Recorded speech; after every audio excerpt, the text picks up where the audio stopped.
আর ভাঙড় তৃণমূল কংগ্রেসকে জিততে হবে, 31 দক্ষিণ 24 পরগনা করতে হবে।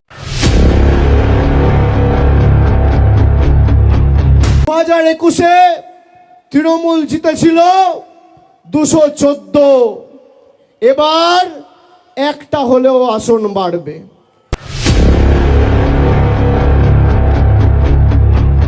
আর ভাঙড় তৃণমূল কংগ্রেসকে জিততে হবে, 31 দক্ষিণ 24 পরগনা করতে হবে।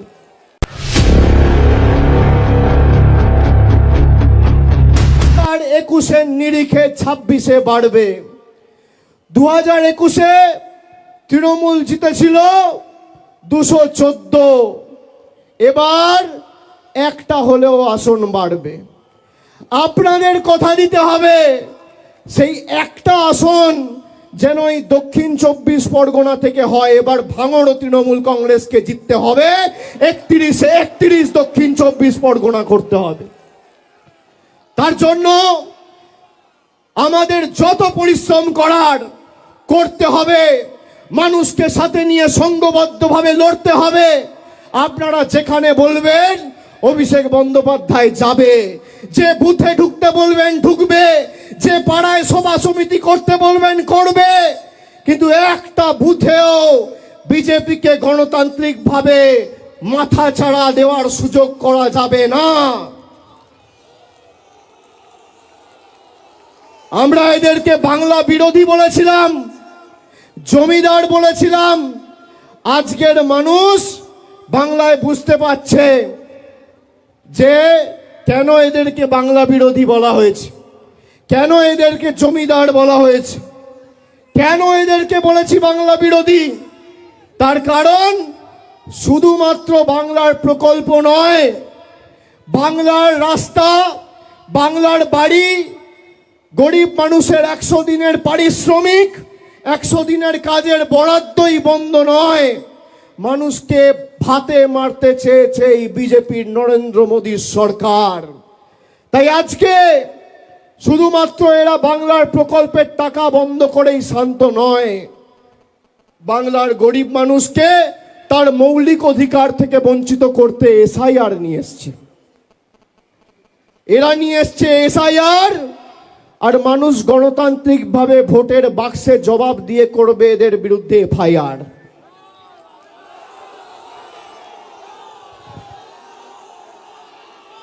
বিশুদ্ধ লোহা দেখেছেন, সেই লোহাতে যত আপনি মারবেন, যত আঘাত করবেন, লোহার উপর যত প্রহার করবেন, যত পোড়াবেন, যত তাতাবেন, সেই লোহা তত শক্তিশালী হয়।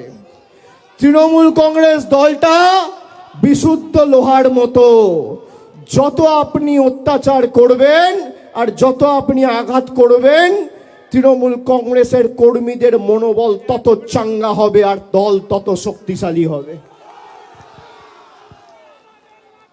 আমি তো প্রায় 2 মাস আগে বলেছি যে এসআইআর করার পরেও আপনার যত শক্তি আছে আপনি প্রয়োগ করুন, তৃণমূল কংগ্রেসের আসন সংখ্যা বাড়বে। বলেছি কিনা? বিজেপির নেতাদের ক্ষমতা থাকলে চ্যালেঞ্জ অ্যাকসেপ্ট করুক, কেউ মানা করেনি। তাহলে বিজেপির নেতা কর্মীরা এত ভয় পাচ্ছে কেন? এত ভয় কিসের? 2 দিন আগে দেশের স্বরাষ্ট্রমন্ত্রী এসে এখানে বলেছে আমরা সোনার বাংলা করব।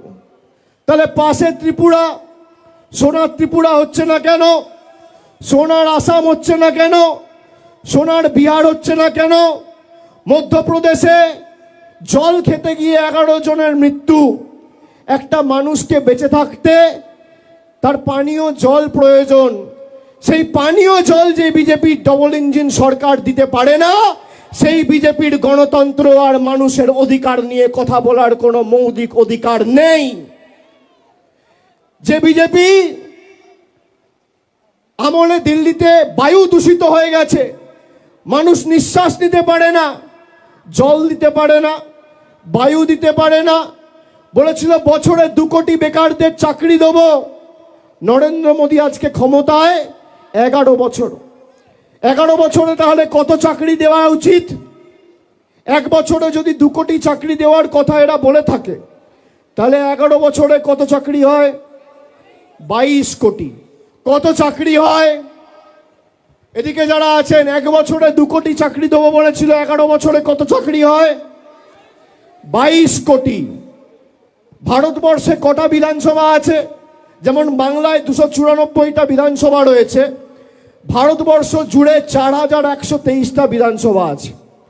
এই 4123টা বিধানসভার মধ্যে আমি বাংলার কথা ছেড়ে দিলাম, যদি গুজরাট বা উত্তরপ্রদেশের একটা বিধানসভায় নরেন্দ্র মোদী সরকার দেখাতে পারে 22 কোটি চাকরি আর 4123টা বিধানসভা, আপনি যদি ভাগ করেন তাহলে প্রত্যেক বিধানসভায় 53,000 চাকরি দেওয়ার কথা।